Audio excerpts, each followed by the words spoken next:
Bab 795, berhenti setelah menyelesaikan misi terakhir.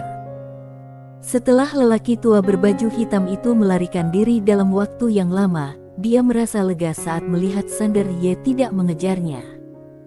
Faktanya, kalau dia terus bertarung, dia masih punya peluang untuk menang. Tapi dia tidak ingin lagi bertarung.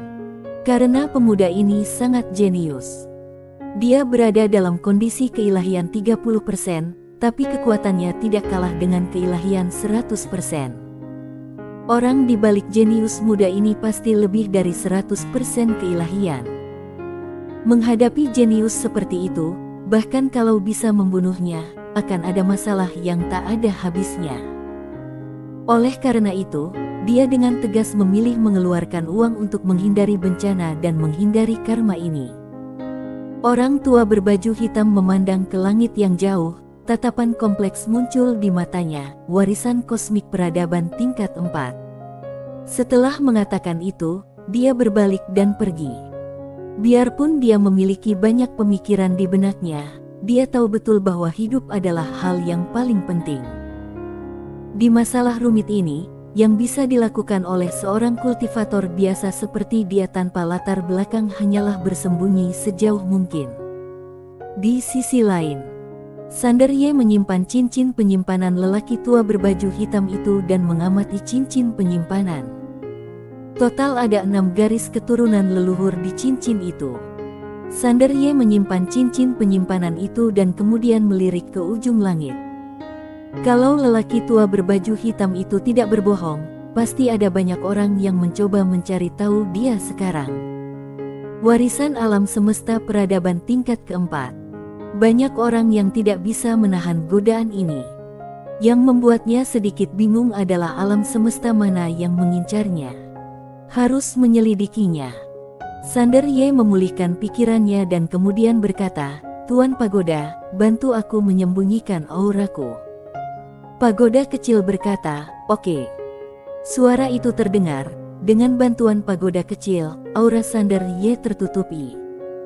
Sander Ye berubah menjadi cahaya pedang dan menghilang di ujung langit. Tidak lama kemudian, Sander Ye datang ke reruntuhan peradaban penyihir lagi, karena intuisinya mengatakan kepadanya bahwa banyak orang pasti akan datang ke sini untuk menjelajahi reruntuhan peradaban tersebut. Benar saja. Begitu dia sampai di tempat ini, dia melihat banyak orang berkeliaran di depan gerbang batu. Kadang-kadang, gerbang batu itu terbuka sekali dan membiarkan seseorang masuk, dan semua orang yang masuk menjadi bersemangat setelah keluar. Sander Ye berkata dengan suara yang serius, "Apa yang dilakukan peradaban penyihir ini?" Peradaban penyihir ini terus membuat kesepakatan dengan manusia, dan ini sangat tidak normal. Pagoda kecil tiba-tiba berkata, "Kamu memberikan peti darah itu kepada klan Xuan hanya karena kamu ingin membuang kentang panas ini." Sander Ye mengangguk. Dia sebenarnya tidak terlalu tertarik dengan peradaban penyihir. Jangan bercanda, kalau dia benar-benar ingin mewarisi, bukankah lebih baik mencari ayah, kakek, atau bibinya? Tentu saja, kalau pihak lain tidak memiliki niat buruk, dia pasti akan meminta, tapi pihak lain jelas memiliki motif tersembunyi. Oleh karena itu, dia memberikan benda itu kepada klan Xuan. Pagoda kecil berkata, "Pedang King Xuan." Sander Ye tersenyum dan berkata, "Jangan khawatir tentang ini, biarkan mereka menyimpannya sebentar." Pagoda kecil berkata, "Aku tidak mengkhawatirkan dia. Aku lebih mengkhawatirkan Yinia sekarang." Sander Ye buru-buru bertanya, "Apa yang terjadi padanya?" Xiao Hun berkata dengan suara yang serius, dia membagi waktu dan ruang di pagoda menjadi banyak sekali kotak, dan dia bersenang-senang dengannya. Sander Ye. Pada saat ini, ruang waktu di mana Sander Ye berada tiba-tiba bergetar hebat, dan kemudian cahaya putih langsung menyelimuti dirinya.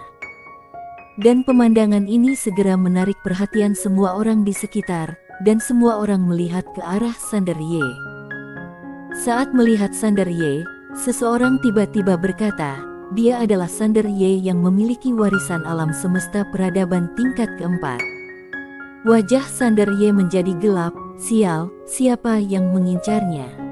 Pada saat ini, orang lain berkata, dia hanya berada di tingkat keilahian ketiga. Begitu kata-kata ini terdengar, seseorang segera bergegas menuju Sander Ye. Ada warisan peradaban kosmik tingkat keempat, tapi ranahnya masih rendah. Melihat seseorang datang ke arahnya, Sander Ye mengangkat tangannya dan mengayunkan pedangnya. Jelek. Dalam sekejap, kepala seorang pria terbang dan darah berceceran hingga puluhan kaki. Melihat pemandangan ini, mereka yang hadir tercengang. Sander Ye mengabaikan semua orang di lapangan dan perlahan mengangkat kepalanya. Di atas langit berbintang, beberapa aura telah menguncinya. Sander Ye bergetar dan sampai ke langit berbintang. Begitu dia sampai di langit berbintang, ruang dan waktu di sekitarnya tiba-tiba sedikit bergetar, dan kemudian 3 orang muncul di sekitarnya. Seorang lelaki tua, mengenakan jubah kuning, dengan tangan di belakang punggung, auranya tertahan dan ada perasaan tertekan yang tak terlihat di tubuhnya. Di sebelah kanan, ada seorang pria paruh-baya. Pria paruh-baya itu bertubuh kekar, dengan otot yang menonjol dan urat yang timbul, apalagi lengannya yang seperti pilar, mampu menghancurkan bumi dan mengoyak langit. Di sebelah kiri adalah seorang wanita cantik mengenakan gaun berwarna merah cerah dengan senyum tipis di wajahnya. Ketiganya berada pada tingkat keilahian 100%. Wanita cantik itu memandang ke Sander Ye, lalu tersenyum dan berkata, "Aku tidak menyangka bahwa kamu benar-benar hanya berada di tingkat keilahian ketiga." Sander Ye memandang wanita cantik itu dan mengangkat alisnya. Duel. Wanita cantik itu sedikit mengangkat bibirnya dan berkata, "Kamu mimpi." Saat suara itu terdengar, ketiga orang itu tiba-tiba menghilang dari tempatnya pada saat yang bersamaan.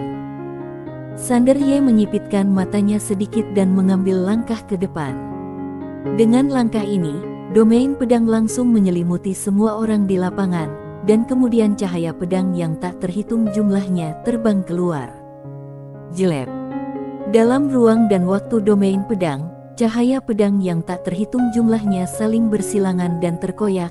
Tidak lama kemudian, 3 kekuatan menakutkan tiba-tiba meledak dari domain pedang.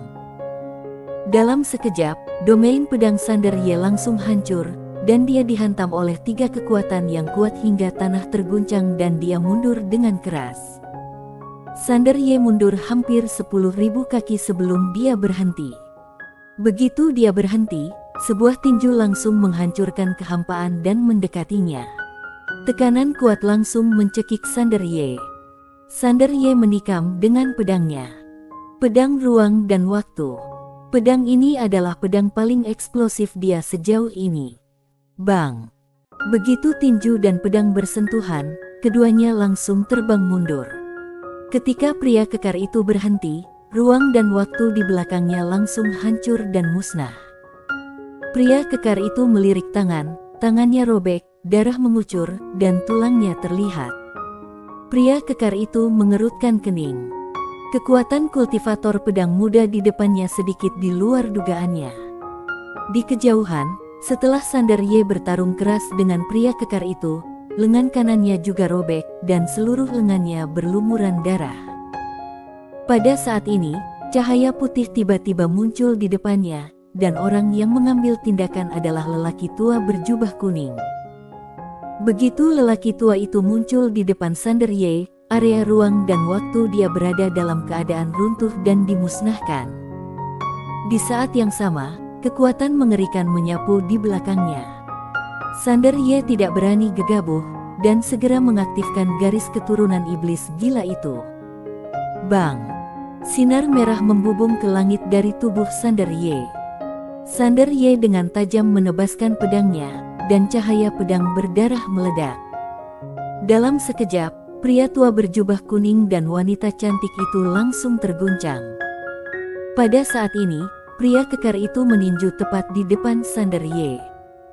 Dengan pukulan ini, ruang dan waktu di sekitarnya meledak. Sander Ye menikam dengan pedangnya. Pada saat ini, pedang Yi di tangannya telah berubah menjadi merah darah. Bang! Keduanya mundur dengan keras pada saat bersamaan. Hampir di saat yang sama, keduanya berhenti. Pria kekar itu melirik ke arah Sander Ye di kejauhan, dengan tatapan serius di matanya, kekuatan garis keturunan. Bukan hanya lelaki kekar itu, tapi lelaki tua berjubah kuning dan wanita cantik itu juga memasang ekspresi terkejut di mata mereka.